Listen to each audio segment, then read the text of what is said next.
Hello, everyone. I'm Simon Preston, and welcome to Reggae Boys Commentary. This is the channel where we come together to discuss Jamaican football. Let's take things from another perspective. In this video, we're going to look on the Reggae Girl side of things and provide an update on Lauren James. For those individuals that don't know exactly who Lauren James is a forward who plies her trade with Chelsea in the FA Women's Super League in England. Lauren James is 20 years old. She turned 20 earlier this year in September, and she is how can I put this? The younger brother of Reece James. Younger sister, sorry, of Reece James. Younger sister of Reece James. So Reece James is her big brother.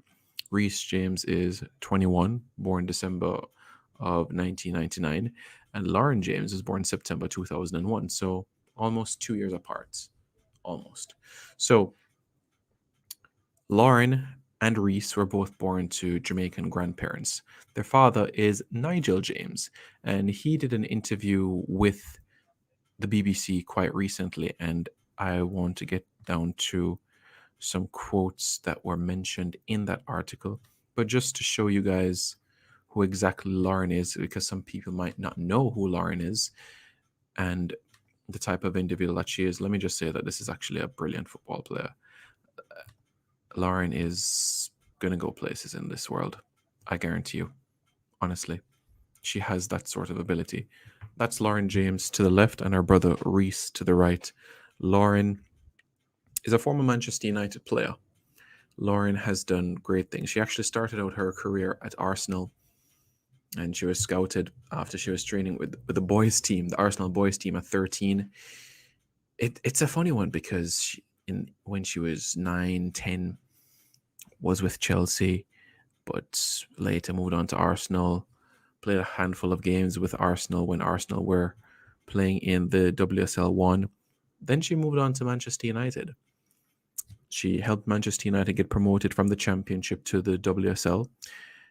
And although she did not replicate the same numbers like she did in the Championship, she still was respectable in terms of her performances. And if you ask Manchester United fans today, they have a view that Lauren has not only a bright future but the best prospect on the team.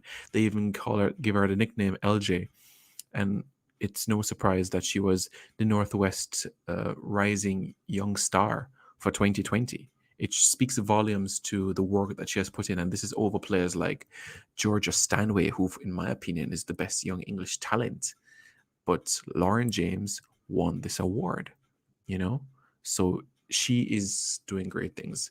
But she left Manchester United. I felt it was too soon for her to leave Manchester United, but she's now at Chelsea, and she signed a 4-year deal in July.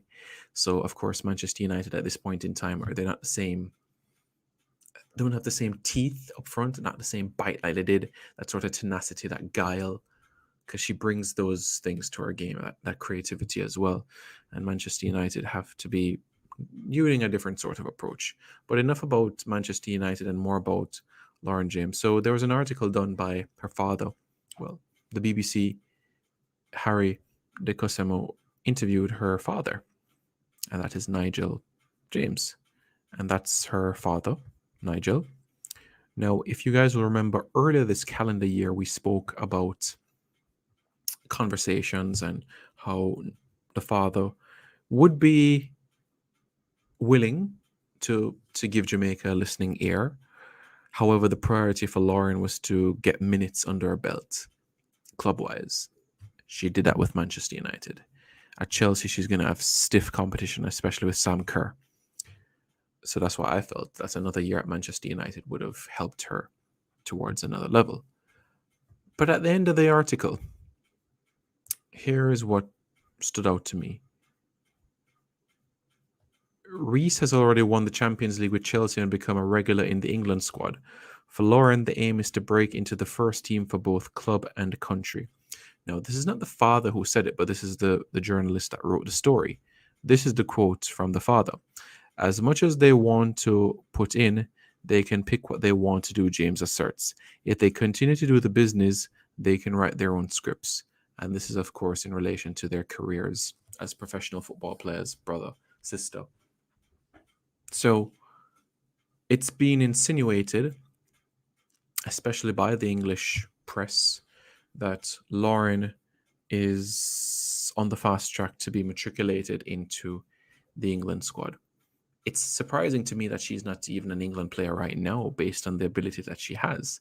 But the reality exists that she is not an England player. She's not an England player. In fact, she has not been an England player since 2019 when she was playing for England under 19. So she still is eligible to represent the Reggae Girls in the World Cup qualifiers in February. And Jamaica has some big games to play because these are the preliminaries. And if you don't top your group, then that's it. So February 17, we're taking on Bermuda. February 20, we're playing Grenada. April 8th, the Cayman Islands, and April 12th against the Dominican Republic. So those are the games. If we were to not get Lauren James, how much of a loss would this be to Jamaica? Honestly, personally, I think that she'd be a loss heading into the 2027 campaign. But for 2023, I think we have enough ammunition to get to the World Cup. But for 2027, she would have been that person alongside Jodie Brown, Giselle Washington, Olufalaṣade Adama-Laken that could really propel the team, Marley Frey, Neville Gale Abel, to essentially Sydney Schneider, provide that balance, that stability towards the team. Right now in the attacking positions, Khadija Bunny-Shaw, Jodie Brown, Tiffany Cameron, Kayla McCoy, Chena Matthews. We also have a new addition to the squad that we called up against Costa Rica recently, Paige Bailey-Gale. That's 6 players right there. Tierney Wiltshire. So at this point, you could Trudy Carter, you could say, you know, and then you add perhaps Shania Hales to the squad, Shayla Smart, perhaps. But Lauren would have made a difference. I can honestly say that she's a player that would be a regular in the team. And a front three of Lauren James, Tiffany Cameron, and Khadija Bunny-Shaw. That's the best front three in CONCACAF. Hands down. That would be the best front three in CONCACAF. I'm telling you right now. No front three is better than that in CONCACAF. We need Lauren. We need Lauren. But will we get her? I don't know. But I think it's important that we know what we have available to us. Reggae Boys fans, Reggae Girls fans, Jamaican football fans. Let me know your thoughts in the comments below.